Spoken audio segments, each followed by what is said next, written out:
The newsroom, where untold story is revealed. King Saha asinkanye General Salim Saleh ddala bituufu omukazi afumbe wa King Saha mwana wa General Salim Saleh oba muwala we.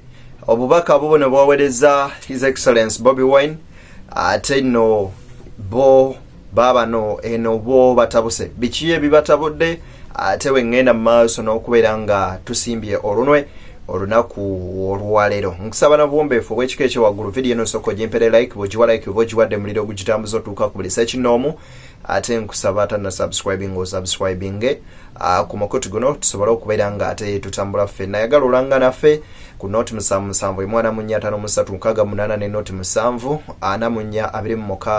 44 kwajja okuyita ate tukwasaganya bizinensi y'obutereevu nnyo nnyini ddala.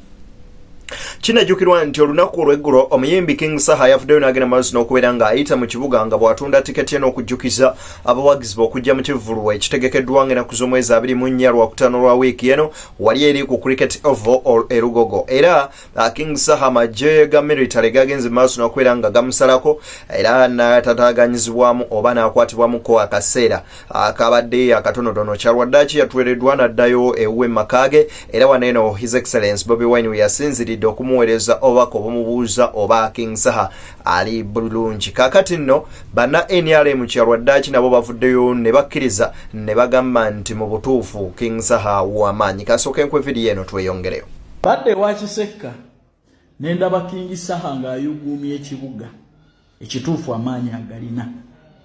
Naye kineewuunyisizza ye poliisi n'amagye effujjo bye limukozeeko. Ntunuulidde omuzannyo guli n'endaba Fiiki Gaazi eyakava ewa Balamu ng'ali ne King Saha n'endaba amagye gali involved mu bintu by'ebivvulu bino ne ngamba bannange Uganda eno gyeraga. Amayi bannayuganda temutegeeranga nti poliisi eno eba ne percentage mu bivvulu by'abayimbi kyova olaba babakolera nnyo amawulire. Mujjukire Gravity naye yakozesa method y'emu lwakuba nti yategeka mu kaseera kakyamu. Temujjukira bulungi nti era embeera y'emu ye yaliwo.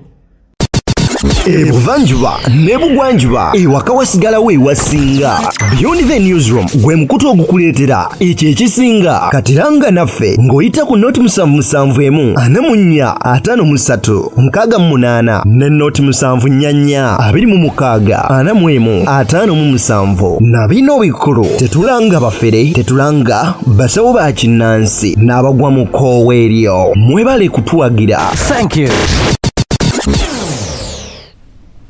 Kaluvini Kayanja abadde akyasinze okubeera nga avoola buli munna struggle na buli kimu avuddeyo n'agenda maaso n'okukkiriza. Kaakati omuyimbi King Saha atangaazizza ku ngeri etya muwala wa General Saleh gye yamuzaalamu n'agamba nti ebyo byonna bimwogera embwa omukazi afumba ewuwe muwala wa General Salim Saleh agambye abanywanyi muleke kunsibako obaoliawo matu ga mbuzi kugenda maaso nakubeera ng'ate mundiisango. Kansooka enkwe video ya King Saha eno nga ayogerako ko katini ku bya muwala wa General Salim Saleh.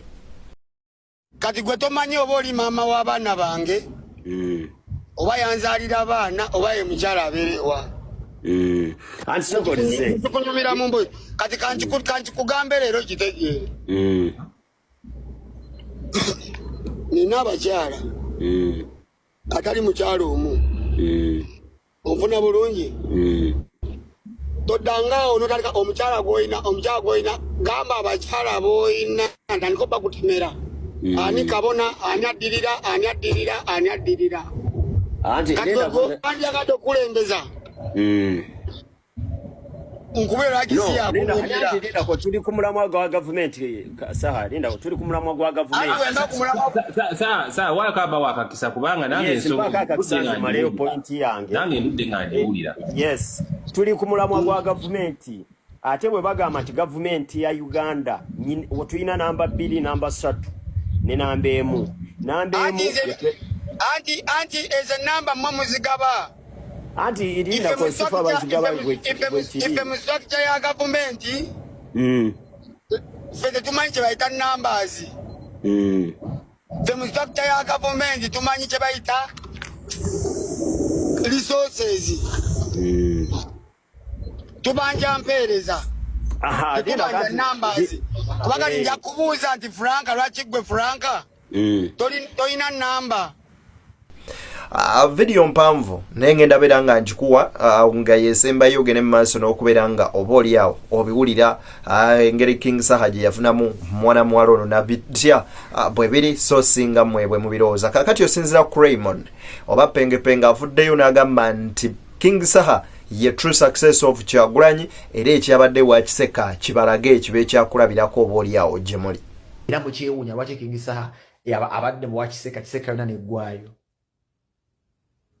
Mujue chenabagamba nti oyo musigire wa Bobi Wine. Mujue chenabagamba nti King Saha kati atubamulabanga Bobi Wine technically. Abayimbi bangi abasemberera Bobi Wine tebafuna masanyalaze King Saha gayina lwaki tebali na talanta. Bobi Wine is so massive nti asembeza abayimbi bangi baziza bafana baganda bangono wezana n'abafana base bakyalimu. Naye kugambya alamyemu abadde ogu yabadde ne talanta mu bonna. Bahiuda mani bonna basembedde ddo omusajja naye yamufunyemu ye King Saha. Lwakuba yasita nnyo. Olabye amaanyi ga King Saha kateebereza ku kyo kigenda kuba kitya. Mwetegeka okulaba likodi esinga mu nsi Uganda ekivulu kyagenda kubeerayo. Ekivulu nga tekibangayo mugenda kukiraba ku King Saha. Tekyali bya big thiri omuyimbi asinga mu nsi ye King Saha kati. Ekyo Bobby yategera music n'amuvaamu n'ayingira ebyobufuzi n'agamba music mutadde. So among all these big threes ababadde bakubodemu okubeera muno ba making a point na kuba King Saha yoyo. Beba ita mu kukiseko omonga agenda okatwala emmotoka yotufuna spare yatiri nakuba ndulu. Yaduga amantu uyo mutabani wa Bidandi. Kamili is the same thing. Wakiseka bagalo Kamili alwande. Bagambe bugambe Manisura wakiseka. And the police wanted to deploy. Muntu wa bulijjo, this is not a Snoop Dogg. Si Mariah Carey, si Rihanna. Our own yakulira ku mwalo. Njogera ku musajja amaze ebbanga nga zaayimba. Tatandise leero. Naye waliwo kye bayita influence ya Bobi Wine takwata kubwa tomujjako mukisa omujja ku kikolimu. Yesa. Saha kati revolutionary artist. Ate amaanyi gakyeyongera lwaki bamuwa amasanyalaze amatuufu. Abantu bangi basembedde Bobi nga wembagambe ba big eye nekyali kifu. Ne busho bwa kubeera bubeezaawo. Yajina okufuna omuntu nga alina talanta alina byonna. Talanta nga atayimirira ku mazima yabeera muzimu. Nziramu. He's talented. Ate is the righteous man. Agobe alimedde ku mazima. Weyabeera muzibu nnyo. Gwe teebereza kinaaba kitiiro gogo. Ate ye muyimbi wange gwe nnina kati gwe nasigaza.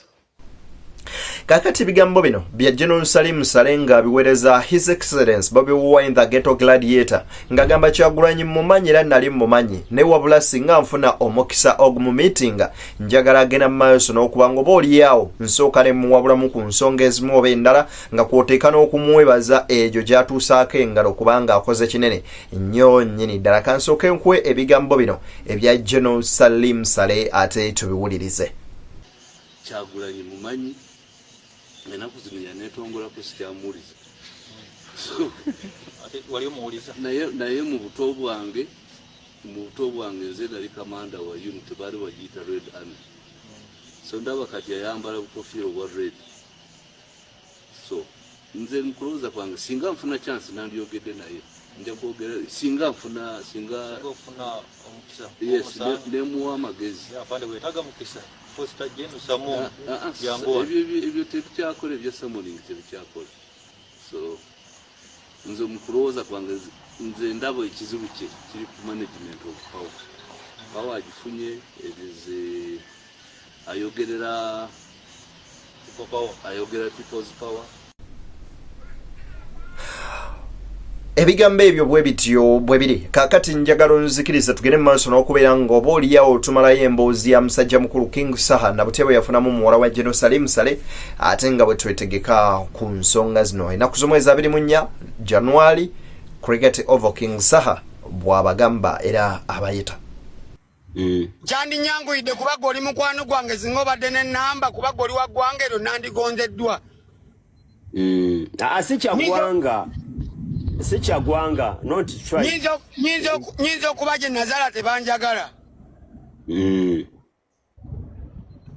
Kati atenga ninomukiza ka Franka singo badde wagwanga.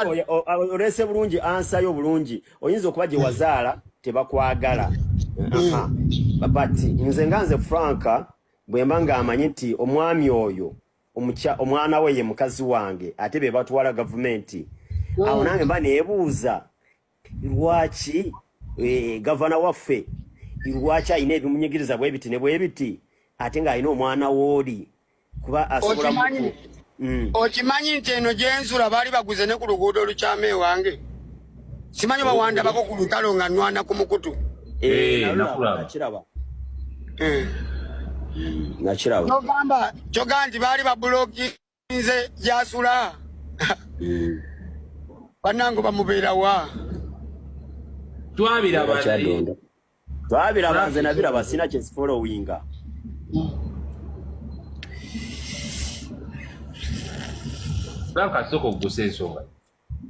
ensonga eyo mbadde nkyagigusa ate sawa nambuzaabuza naye kati nze bwe nti bonawulira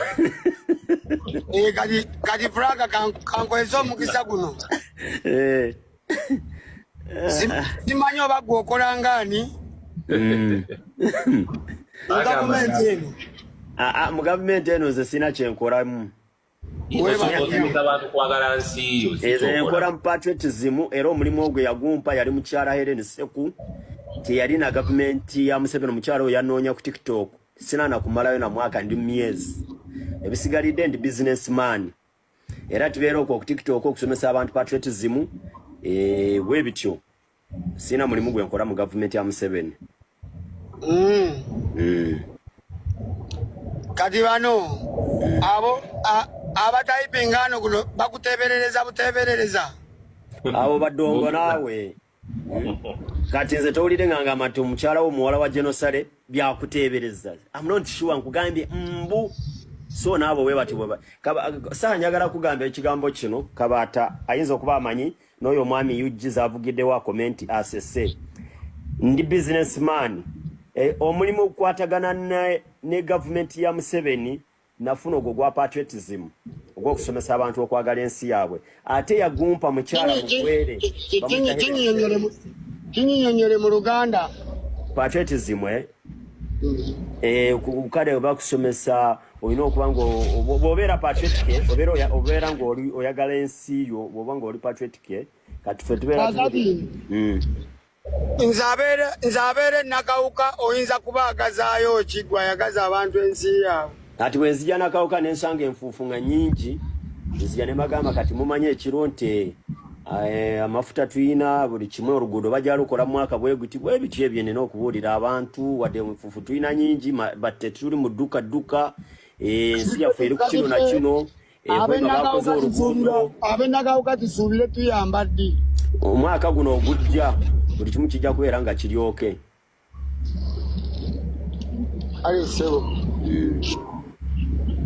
bwebiti bwembitambuza mpola mpola nendaga abantu gavumenti yaffe byekoze ebirungi kati nakawuka eno tetulina mazzi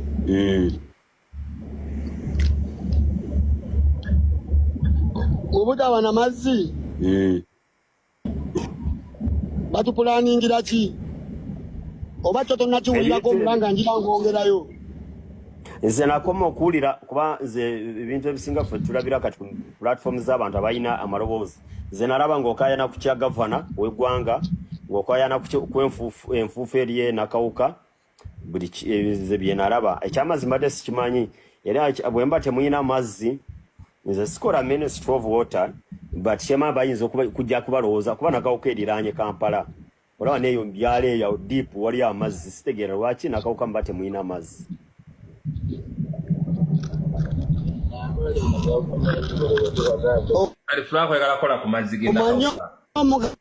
sola gakola amazzi bulungi taata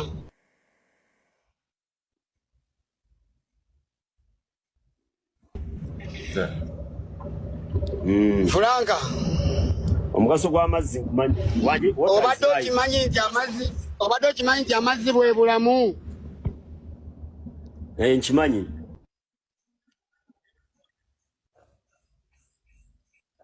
Kana ali mu kuvuga network emutawanya tune Frank ambao mtawa. BTN Media Beyond the Newsroom nzadde ni akutusako ensonga nkwagaliza byonjagaliza munywanyi tusinkale nga Mungu asimye ate era temukwata kalimi kawo tukomawo n'amawulire amalala mangi.